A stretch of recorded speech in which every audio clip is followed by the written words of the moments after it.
గత నెల రోజులుగా రాష్ట్ర వ్యాప్తంగా అంగన్వాడీలు తమ న్యాయమైన సమస్యలను పరిష్కరించాలి అంటూ సమ్మె చేస్తున్న పట్టించుకున్న పాపాన పోలేదని అంగన్వాడీలు తమ ఆవేదన వ్యక్తం చేశారు. శనివారం కడప జిల్లా బద్వేల్ మున్సిపాలిటీలోని అంగన్వాడీల ఆధ్వర్యంలో జ్యోతిరావు పూలే విగ్రహం వద్ద మానవాహారం నిర్వహించి తమ నిరసనను తెలిపారు. అనంతరం స్థానిక ఐసీడీఎస్ కార్యాలయాన్ని వారు ముట్టడించారు. తమ న్యాయమైన సమస్యలను పరిష్కరించేంత వరకు సమ్మె విరమించేది లేదని, అధికారులు మాపై ఎన్ని ఎత్తులు తెచ్చినా మా డిమాండ్లను పరిష్కరించేంత వరకు సమ్మె కొనసాగిస్తామన్నారు. కనీస వేతనం 26,000 రూపాయలు, గౌరవ వేతనం మాకొద్దు, గౌరవ వేతనం మాకొద్దు. 38 రోజులుగా రాష్ట్ర వ్యాప్తంగా సమ్మె చేస్తున్న పట్టించుకొని రాష్ట్ర ప్రభుత్వం, రాష్ట్ర ప్రభుత్వం. బద్వేల్ ఐసీడీఎస్ ప్రాజెక్టు నందు 38వ రోజు ఈరోజు నిన్నటి నుంచి ప్రారంభమైన నిరవధిక నిరాహార దీక్షలో భాగంగా ఈరోజు కూడా ఇక్కడంతా సమావేశమై ఉన్నాము. ప్రభుత్వాలు ఉండేది పాలించడానికి, పరిపాలించడానికి అనేది ఒకప్పుడు మాట. కానీ ఇప్పుడు ప్రభుత్వాలు బెదిరించడానికి, దోచుకోవడానికే ఉన్నాయని చెప్పేసి మాకు అర్థమవుతుంది. ఒక విధంగా చెప్పాలి అంటే మేము చేరినప్పటి నుంచి 2005లో జాయిన్ అయినాము. కానీ ఇప్పటి వరకు ఇట్లాంటి ప్రభుత్వాన్ని మేము ఎప్పుడూ చూడలేదు. మా జీతాలు పెంచకపోయినా సరే మేమే పెంచాము, మేమే చేశామనే ప్రకటనలు చెప్పుకునే గవర్నమెంట్లు ఇప్పటి నుంచే స్టార్ట్ అయినా అని చెప్పి మాకు అనిపిస్తుంది. వాస్తవంగా చూసుకుంటే 2001 నుండి మాకు ప్రతి 5 ఏళ్లకు ఒకసారి రెట్టింపు జీతం అయింది. 2001 నుంచి 2005 వరకు కానీ, 5 నుంచి 2004 నుంచి 2009 కానీ, 2009 నుంచి కానీ 2014 కానీ అట్లా రెట్టింపు జీతాలు అయినాయి. మేము జాయిన్ అయిన నాటికి 1000 రూపాయలు ఉన్న జీతము 2009 నాటికి 2000 అయింది. తర్వాత 2014 నాటికి 4000 చిల్లరైంది.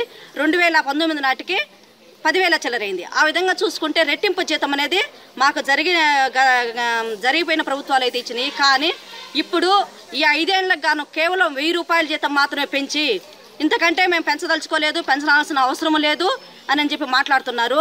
మేము మా సర్వీసులో అత్యల్పంగా జీతం పెరిగింది ఏదన్నా ఉంటే ఈ 5 సంవత్సరాల వ్యవధిలోను, ఈ వైఎస్ఆర్సీపీ ప్రభుత్వంలోను అత్యల్పంగా జీతం పెంచి గాడిద చాకరీ చేయించుకున్నది ఎవరంటే జగన్ ప్రభుత్వమే. ఈ జగన్ ప్రభుత్వంలో మేము ఎంత వెట్టి చాకరీ చేసినామో మాకు తెలుసు.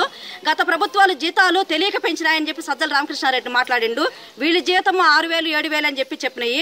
కానీ ఆ రోజు కూడా అంతకు ముందున్న ప్రభుత్వాలు, ముఖ్యమంత్రులు కూడా అంత మూర్ఖులైతే ఏం కాదు. వాళ్ళు తెలివైన వాళ్ళు కాబట్టి మాకు శ్రమకు తగిన వేతనం మాకు గుర్తించి మాకు ఇచ్చినారు. 2013 వరకు మాకు ఒక్క పూట స్కూల్ మాత్రమే ఉండేది. 2013 తర్వాత 2 పూట్ల స్కూల్ చేసిన తర్వాత మాకు జీతం పెంచిండ్రు. అదేవిధంగా 2016లో 17 నాటికి మాకు అంతకుముందు ఓన్లీ రికార్డు వర్కే ఉండేది. 17 నాటికి ఆన్లైన్ వర్క్ వచ్చింది కాబట్టి తదనుగుణంగా మాకు జీతాలు పెంచి అప్పటి గవర్నమెంట్లు మాకు మా శ్రమకు తగిన వేతనం ఇచ్చాయి. అలా కాకుండా ఇప్పుడు వచ్చిన గవర్నమెంట్ చాకిరి మాత్రం చాటంతా, మా జీతం మాత్రము గోరంతా అన్నట్టుగా పనిచేస్తున్నాయి. ఇది ఏమాత్రం మేము సహించము. ఇన్ని రోజులుగా కొనసాగుతున్న సమ్మె ఏంటి అని అంటే మా డిమాండ్స్ ఏవైతే ఉన్నాయో అవి సాధించుకోవడం కోసమే మేము ఇన్ని రోజులు సమ్మె చేస్తున్నాము. అవి సాధించుకునేదాకా వెనక్కి తగ్గేది లేదు. మేము ఏమాత్రం కూడా మా న్యాయమైన డిమాండ్లు ఏవైతే ఉన్నాయో, కనీస వేతనము, గ్రాట్యుటీ, మినీ వర్కర్లు మెయిన్గా గుర్తించడము, ఇవన్నీ సాధించుకునే వరకు మేమైతే వెనక తగ్గేది లేదు. 40వ రోజు సమ్మెలో భాగంగా ఈరోజు బద్వేల్ ఐసీడీఎస్ ప్రాజెక్ట్ నందు మేము ఇక్కడంతా నిరవధిక నిరాహార దీక్షలో ఉన్నాము. ఈ మధ్య 40 రోజుల నుంచి ఎటువంటి ఇబ్బందులు, అవకతవకలు ఇది కాకుండా మేము సమ్మె నిర్భయంగా చేసుకోగలిగినాము. కానీ నిన్న మొన్నటి రోజు నుంచి మా అధికారులకు ఏం ఆదేశాలు చేయమో మాకు తెలియదు. కానీ ఖచ్చితంగా అందరూ చేరలేని పరిస్థితుల్లో మీకు టర్మినేటర్ ఇచ్చి పంపించేస్తామా అనే ఒక ధోరణి అయితే మాకు వినిపించింది. ఆ ధోరణిలో భాగంగా కొంతమంది భయపడి చేరడానికి ప్రయత్నించిండ్రు. తర్వాత వాళ్ళు తెలుసుకొని ఇది కరెక్ట్ కాదనే ఉద్దేశంతో మళ్ళీ వెనక్కి వచ్చిన పరిస్థితులు ఉన్నాయి.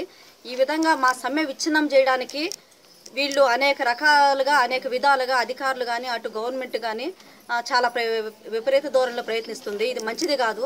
మా బాధలేవో మాకున్నాయి, మా సమస్యలు మాకున్నాయి. రాష్ట్ర నాయకులు నిరవధిక నిరాహార దీక్షలో ఉన్నప్పటికీ ఏమాత్రం కనికరం లేకుండా ఈ అధికారులు మాపై ఈ విధంగా వేధింపులు తీసుకురావడం అనేది కరెక్ట్ కాదు. అది రాష్ట్ర నాయకులు చెప్పిన మేరకు మేము ఇక్కడ సమ్మెలో ఉన్నాము. వాళ్ళు ఇచ్చిన నోటీస్ మేరకు మేము ఇక్కడ సమ్మెలో ఉన్నాం తప్ప ఆ రోజు ఎవరికి వాళ్ళు మేము స్వతహాగా మేము సమ్మెలోకి రాలేదు. అందరూ మూకుమ్మడిగా రాష్ట్ర వ్యాప్తంగా సమ్మెలోకి రావడం జరిగింది. అదేవిధంగా ఇది ఏ రోజైతే మా డిమాండ్లు నెరవేరుతాయో మేము అనుకున్న లక్ష్యాలు చేరుకుంటామో ఆ రోజే మళ్ళీ అందరూ తిరిగి విధుల్లోకి చేరుకునే పరిస్థితి ఉంటుంది. కానీ ఇటువంటి బెదిరింపులకు ఇటువంటి ఇది మాత్రం మేము ఏమాత్రం భయపడి వెనక్కి తగ్గేది లేదు. మా న్యాయమైన డిమాండ్లు ఏవైతే ఉన్నాయో కనీస వేతనము, గ్రాట్యుటీ, మినిమం వేజ్ సెంటర్లు మెయిన్ చేయడము, ఇటువంటి లక్ష్యాలు మేము సాధించుకున్న తర్వాతే తిరిగి మా విధుల్లోకి మేము చేరుతామని తెలియజేసుకుంటున్నాం.